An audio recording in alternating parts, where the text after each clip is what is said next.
सभी को बचपन से यही बताया गया होगा कि शिव जी का न आदि है और न ही अंत, अर्थात भगवान शिव न ही जन्मे हैं और न ही कभी मृत्यु को प्राप्त होंगे। पर शायद ये सच नहीं है, क्योंकि विष्णु पुराण और शिव पुराण में शिव जी की उत्पत्ति को लेकर बातें बताई गई हैं। यहाँ तक कि श्रीमद् देवी महापुराण में शिव जी के माता और पिता का भी वर्णन मिलता है। तो आखिर कौन है शिव जी के माता और पिता?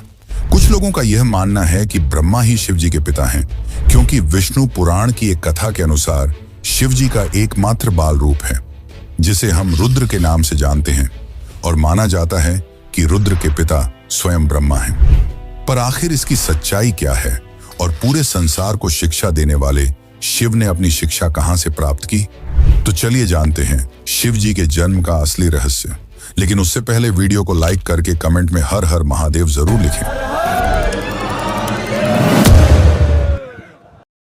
शिव पुराण के अनुसार शिव जी अजन्मे हैं, यानी कि उनका जन्म नहीं हुआ है, और वे स्वयंभू हैं, यानी कि खुद से ही उत्पन्न हुए हैं। क्या इसका मतलब यह है कि शिव जी के न तो माता हैं और न ही पिता? लेकिन विष्णु पुराण में तो कुछ और ही लिखा मिलता है, जिसके अनुसार विष्णु जी के नाभि से निकले कमल से ब्रह्मा जी की उत्पत्ति हुई और उनके माथे के तेज से शिव की उत्पत्ति हुई, जिसके कारण शिव जी को ज्यादातर समय ध्यान मुद्रा में दिखाया जाता है। लेकिन शिव पुराण में तो इसका उल्टा लिखा मिलता है, जिसके अनुसार एक बार जब शिव जी अपने घुटनों को मल रहे थे तो उनके घुटनों के मैल से श्री हरि विष्णु की उत्पत्ति हुई। अब इस मामले में तो दोनों पुराणों में अलग अलग बातें बताई गई हैं, परंतु विष्णु पुराण की एक और कथा के अनुसार ब्रह्मा ही शिव जी के पिता हैं। क्या यह सच है? तो चलिए जानते हैं इसकी सच्चाई। लेकिन उस कथा को समझने से पहले एक और कथा को जान लेते हैं, जो काफी ज्यादा प्रसिद्ध है। और इसी कथा के अनुसार शिव जी को आदि अनादि का दर्जा मिला, यानी कि न ही उनका कोई शुरुआत है और न ही अंत। दरअसल एक समय की बात है, भगवान विष्णु और ब्रह्मा में यह बहस छिड़ गई कि उन दोनों में से कौन ज्यादा महान है। ब्रह्मा को अपने सृष्टिकर्ता और सृष्टि को रचने का अभिमान था, वहीं विष्णु को इस जगत के पालनहार होने का घमंड था। दोनों के बीच की बहस काफी बढ़ गई और तभी दोनों के बीच में एक विशालकाय खंभा आ खड़ा हुआ। उस खंभे के अंदर से आवाज आई कि जो भी इस खंभे का आखिरी हिस्सा खोज लेगा वही सर्वश्रेष्ठ होगा। यह सुनकर दोनों ने खंभे का आखिरी छोर खोजने का निर्णय लिया। ब्रह्मा जी ने एक हंस का रूप धारण किया और खंभे का ऊपरी हिस्सा खोजने के लिए उड़ चले। वहीं विष्णु ने एक वराह का रूप लिया और खंभे का निचला हिस्सा खोजने को निकल पड़े। हजारों वर्षों तक खोजने के बावजूद दोनों को उसका आखिरी छोर नहीं मिला, जिसके पश्चात वे थक हार कर वापस लौट आए। अंततः खंभे के भीतर से शिव जी प्रकट हुए। यह कथा यह दर्शाती है कि शिव जी का न तो आदि है और न ही अंत। लेकिन दोस्तों, क्या आपको पता है, इसी दौरान जब विष्णु और ब्रह्मा थक हार कर वापस लौटे और जब शिव जी प्रकट हुए, तब उन्होंने दोनों से पूछा कि क्या आपको खंभे का आखिरी छोर मिला? विष्णु ने निराशा भरे शब्दों में कहा कि मैं इसका आखिरी हिस्सा खोजने में असफल रहा, परंतु ब्रह्मा जी ने यह झूठ बोला कि वह इसका आखिरी हिस्सा खोजने में सफल रहे। यह बात सुनकर शिव जी काफी क्रोधित हुए और ब्रह्मा को श्राप दिया कि आज से पृथ्वी लोक पर तुम्हारी कोई पूजा नहीं करेगा, जिसके कारण आज भी ब्रह्मा जी का न तो ज्यादा कोई मंदिर है और न ही उन्हें पूजा जाता है। वैसे दोस्तों, इसके पीछे एक और कथा है जो भगवान ब्रह्मा और उनकी पुत्री से जुड़ा हुआ है, पर हम उसकी बात किसी और वीडियो में करेंगे। अभी हम ये जान लेते हैं कि क्यों शिव जी को ब्रह्मा का पुत्र बताया जाता है, आखिर इसके पीछे क्या सच्चाई है। तो चलिए अब इस कथा को भी जानते हैं। विष्णु पुराण के अनुसार सृष्टि के प्रारंभिक काल में जब सब कुछ यानी कि पूरा ब्रह्मांड जलमग्न था, न कोई देवता, न दानव और न ही कोई जीव जंतु, तब केवल श्री हरि विष्णु ही क्षीर सागर पर शेषनाग पर विश्राम कर रहे थे और उनकी नाभि से निकले कमल से ब्रह्मा जी की उत्पत्ति हुई। इसके पश्चात ब्रह्मा जी और विष्णु जी इस सृष्टि की उत्पत्ति और रचना को लेकर बातें करने लगे। इसी दौरान शिवजी भी वहां प्रकट हुए। जब शिवजी वहां प्रकट हुए तब ब्रह्मा ने उन्हें पहचानने से इनकार कर दिया, जिससे शिव रूठ गए और वहां से चले गए। तब विष्णु ने ब्रह्मा को दिव्य दृष्टि प्रदान की, जिसके पश्चात ब्रह्मा जी को अपनी गलती का एहसास हुआ। तब ब्रह्मा जी ने शिव जी से माफी मांगी और उनसे यह वरदान मांगा कि वे उनके पुत्र रूप में जन्म लें। शिव जी ने ब्रह्मा की प्रार्थना स्वीकार की और उन्हें आशीर्वाद दिया कि वे उनके पुत्र रूप में जन्म लेंगे। हजारों साल बीत जाने के बाद जब ब्रह्मा जी ने इस सृष्टि की रचना शुरू की, तब उन्हें एक बच्चे की जरूरत पड़ी और तब उन्हें शिव जी का आशीर्वाद याद आया। जिसके बाद ब्रह्मा जी ने कठोर तपस्या की और उनकी तपस्या से प्रसन्न होकर भगवान शिव एक बालक रूप में उनकी गोद में प्रकट हुए। आपकी जानकारी के लिए बता दूं कि यह भगवान शिव का एकमात्र बाल रूप है। दरअसल जब शिव जी बाल रूप में प्रकट हुए तो काफी ज्यादा रोने लगे और जब ब्रह्मा जी ने उनके रोने का कारण पूछा तो उन्होंने बड़ी ही मासूमियत से कहा कि वे इसलिए रो रहे हैं क्योंकि उनका कोई नाम नहीं है। तब ब्रह्मा जी ने उन्हें रुद्र नाम दिया, जिसका अर्थ होता है रोने वाला। परंतु इसके बावजूद भी शिव जी शांत नहीं हुए क्योंकि उन्हें यह नाम पसंद नहीं आया। जिसके बाद ब्रह्मा ने उन्हें दूसरा नाम दिया जो है सर्व, पर शिव जी को यह नाम भी पसंद नहीं आया। जिसके बाद ब्रह्मा ने उन्हें और भी नाम दिए जैसे भव, उग्र, भीम, पशुपति, ईशान, महादेव और इसी तरह ब्रह्मा जी ने शिव जी को 108 नाम दिए और माना जाता है कि यह सारे नाम धरती पर ही लिखे गए थे। पर दोस्तों, शिव जी के जन्म की असली सच्चाई तो अभी तक हमने नहीं जानी। तो चलिए अब हम जानते हैं शिव के जन्म की असली कहानी। आखिर कौन है उनके माता पिता।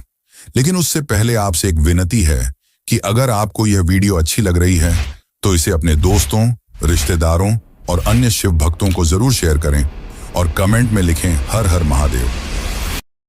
श्रीमद् देवी भागवत पुराण में शिव जी के माता पिता और उनके जन्म की बातें बताई गई हैं। यहां तक कि इसमें त्रिदेवों यानी कि ब्रह्मा और विष्णु के भी जन्म की सच्चाई देखने को मिलती है। दरअसल जब हम शिव कहते हैं तो वह निराकार ईश्वर की बात होती है और जब हम सदाशिव कहते हैं तब ईश्वर महान आत्मा की बात होती है और जब हम शंकर या महेश कहते हैं तो सती या पार्वती के पति महादेव की बात होती है। बस बहुत से भक्त यह भेद नहीं कर पाते और सभी को समान मानते हैं। अब श्रीमद् देवी महापुराण के अनुसार देखा जाए तो एक बार की बात है, नारद जी ने अपने पिता ब्रह्मा से पूछा कि इस सृष्टि की शुरुआत किसने की है और साथ ही भगवान शिव, विष्णु और आपके पिता कौन हैं। तब ब्रह्मा ने उत्तर देते हुए कहा कि प्रकृति रूपी मां दुर्गा और काल सदाशिव ही उनके माता पिता हैं और उन्होंने ही त्रिदेवों यानी कि ब्रह्मा, विष्णु और शिव की रचना की है।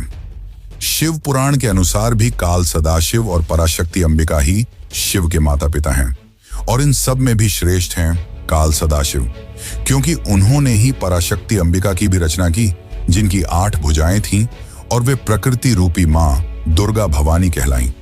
बहुत प्राचीन समय की बात है, जब कुछ भी नहीं था, न आकाश, न धरती, न जीवन। उस समय केवल एक ही शक्ति थी, काल स्वरूप सदाशिव।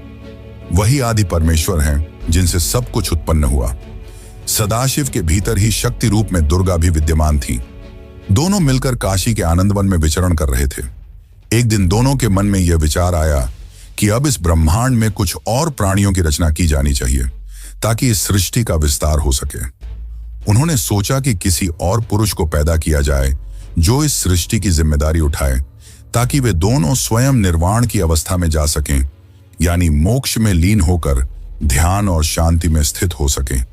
इसी उद्देश्य से सदाशिव ने अपने बाएं अंग से भगवान विष्णु को प्रकट किया। इसका मतलब यह है कि उन्होंने अपने शरीर के एक हिस्से से विष्णु को जन्म दिया। इसके बाद सदाशिव और दुर्गा ने एक और सृजन की योजना बनाई और वह था ब्रह्मा जी का जन्म। इस बार उन्होंने अपने दाएं अंग से ब्रह्मा को उत्पन्न किया और तुरंत ही विष्णु की नाभि से निकले कमल के फूल पर उन्हें बैठा दिया। वही कमल ब्रह्मा जी का आसन बना। अब जब ब्रह्मा जी उस कमल से उत्पन्न हुए तो उन्होंने सृष्टि निर्माण का कार्य अपने हाथ में लिया। लेकिन एक समय ऐसा आया जब ब्रह्मा और विष्णु के बीच यह विवाद हो गया कि उन दोनों में कौन श्रेष्ठ है, कौन सर्वोच्च है। दोनों की लड़ाई बढ़ने लगी। तभी अचानक एक बहुत बड़ा प्रकाश स्तंभ उनके बीच प्रकट हो गया, जिसकी कथा हम पहले ही जान चुके हैं। दरअसल उस प्रकाश स्तंभ से एक दिव्य वाणी आई। वह खुद ज्योतिर्लिंग रूप में काल थे। उन्होंने ब्रह्मा और विष्णु से कहा, पुत्रों, तुम दोनों ने बहुत तपस्या की है और इसी कारण तुमने मुझसे 2 विशेष कार्य प्राप्त किए हैं। एक है सृष्टि का कार्य यानी कि जन्म देना, जो ब्रह्मा का काम है, और दूसरा है पालन का कार्य यानी कि सृष्टि को चलाना, जो विष्णु का काम है। इसी प्रकार मेरा एक और रूप है रुद्र, जिससे मैंने संहार यानी कि विनाश के कार्य के लिए उत्पन्न लिया है। लेकिन काल सदाशिव ने यह भी स्पष्ट किया कि एक कार्य ऐसा है जो कोई नहीं कर सकता, और वह है कृपा करना। यह केवल सदाशिव ही कर सकते हैं। फिर सदाशिव ने कहा, रुद्र मेरे जैसा है, वह मेरे जैसा वस्त्र पहनता है, मेरे जैसा वाहन पर चलता है और मेरे जैसा अस्त्र शस्त्र रखता है। उसका रूप, वाहन और कार्य सब मेरे ही समान है। इस प्रकार यह कथा हमें बताती है कि संपूर्ण ब्रह्मांड की रचना सदाशिव और शक्ति रूपी दुर्गा से हुई है। ब्रह्मा, विष्णु, रुद्र, महेश, ये सभी उनके अंश हैं और उन्होंने अलग अलग कार्यों की जिम्मेदारी ली है ताकि सृष्टि ठीक तरह से चल सके। पर मित्रों, शिव जी की कहानी यहीं पर खत्म नहीं होती। एक और रोचक कथा है जिसके अनुसार एक बार कुछ साधु संतों ने भगवान शिव से उनके जन्म के बारे में पूछा। तब भगवान शिव ने जो उत्तर दिया वो चौंकाने वाला था। तो चलिए अब उस आखिरी कथा को जानते हैं जो आपके होश उड़ा देगी। एक अन्य पुराण के अनुसार एक बार ऋषि मुनियों में जिज्ञासा जागी कि आखिर भगवान शंकर के पिता कौन हैं। ये सवाल उन्होंने शंकर जी से ही पूछ लिया कि हे महादेव, आप सबके जन्मदाता हैं, लेकिन आपका जन्मदाता कौन है? आपके माता पिता का क्या नाम है? इस प्रश्न का उत्तर देते हुए भगवान शिव ने कहा, हे मुनिवर, मेरे जन्मदाता भगवान ब्रह्मा हैं। मुझे इस सृष्टि का निर्माण करने वाले भगवान ब्रह्मा ने जन्म दिया है। इसके बाद ऋषियों ने एक बार फिर भगवान शंकर से पूछा कि यदि ये आपके पिता हैं तो आपके दादा कौन हुए? तब शिव ने उत्तर देते हुए कहा कि इस सृष्टि का पालन करने वाले भगवान श्री हरि अर्थात भगवान विष्णु ही मेरे दादाजी हैं। भगवान की इस लीला से अनजान ऋषियों ने फिर से एक और प्रश्न किया कि जब आपके पिता ब्रह्मा हैं, दादा विष्णु, तो आपके परदादा कौन हैं? तब शिव ने मुस्कुराते हुए उत्तर दिया कि स्वयं भगवान शिव। इसके बाद ऋषि मुनि समझ गए कि शिव जी से बढ़कर ना कोई है ना कोई होगा। वैसे दोस्तों, क्या आपको पता है कि भगवान शिव को उनके आभूषण कहां से मिले? शिव जी अपने शरीर पर कई आभूषण धारण करते हैं, जैसे कि गंगा, चंद्रमा, वासुकी नाग, त्रिशूल, डमरू, भस्म आदि। आखिर उन्हें ये सारे आभूषण और शस्त्र कहां से मिले? और क्या है नंदी का रहस्य जो आपको भी हैरान कर देगा? और अगर आप भी इन रहस्यों को जानना चाहते हैं तो हमें कमेंट में जरूर बताइए, जिससे मैं इसके लिए एक अलग से वीडियो बना सकूं। लेकिन इस कथा का तात्पर्य केवल यही है कि शिव जी आदि अनादि हैं, वही अंत हैं और वही शुरुआत हैं। वे सृष्टि के जन्म के पहले भी थे और सृष्टि के विनाश के बाद भी रहेंगे। शिव जो काल से भी परे हैं, जो श्मशानवासी हैं, जिन्हें मृत्यु का भय नहीं, जो मोह से भी परे हैं। लेकिन एक समय ऐसा क्या हुआ कि पूरी सृष्टि का संतुलन बिगड़ गया। शिव एक आम आदमी की तरह दुख में रोने लगे। उन्हें दुख था अपनी अर्धांगिनी सती की मृत्यु का। परंतु ऐसा क्या हुआ कि सती ने अपना देह त्याग दिया? और कैसे मिले शिव जी माता पार्वती से? अगर आप भी इस कथा यानी कि सती कथा को जानना चाहते हैं तो चैनल पर जाकर हमारी सती कथा वाली वीडियो जरूर देखें। धन्यवाद।